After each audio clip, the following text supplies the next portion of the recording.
le Lamentin est à l'unisson dans l'attente de ce que la politique réelle puisse revenir au pouvoir.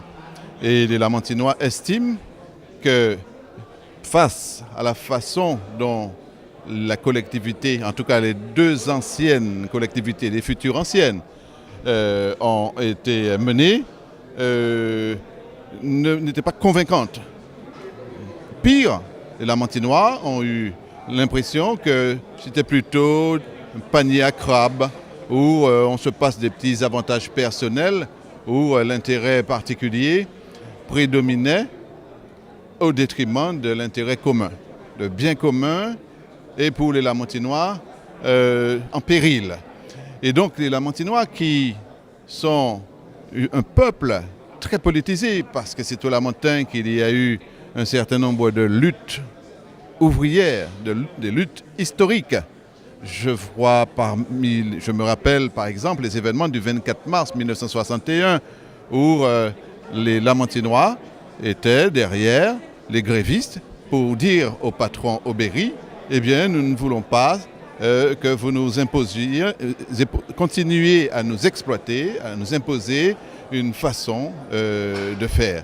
En tout cas, nous, Lamentinois, si à un moment donné nous pouvons donner notre confiance à quelqu'un, ce n'est pas une confiance aveugle. Or, nous pensons qu'aujourd'hui, cette confiance n'a pas été respectée. C'est pour cela que les Lamentinois attendent un changement et je peux déjà m'avancer.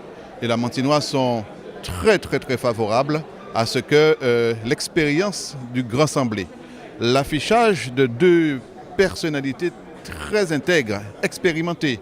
C'est d'ailleurs ces deux personnalités qui sont Alfred Marie-Jeanne et Claude Lise, secrétaire général de mon parti, le RDM, Rassemblement démocratique pour la Martinique. Eh bien, ces deux personnes sont les personnes les plus appropriées, les plus indiquées pour mettre en place, mettre sur fonds baptismaux la collectivité nouvelle, puisque ces personnes, lorsqu'elles étaient pour Marie-Jeanne à la tête de la région et pour Claude Lise à la tête du conseil général, ces deux personnalités ont montré qu'elles étaient sereines, qu'il n'y avait pas de maltraitance, ni maltraitance à l'égard des ouvriers, des salariés, des fonctionnaires, ni maltraitance à l'égard du peuple.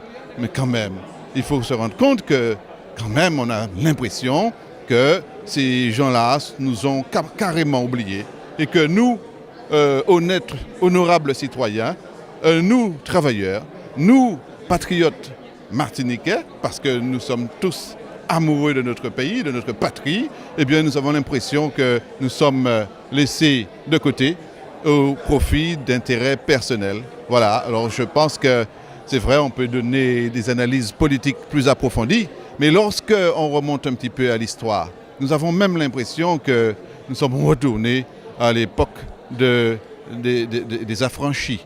Vous avez une série de personnes qui se sont emparées du pouvoir local et qui servent de valets au pouvoir national, valets au pouvoir colonial. Et la Martinique est en train de reculer. Il est temps que Martinique reprend la rel, vraie la rel du vent.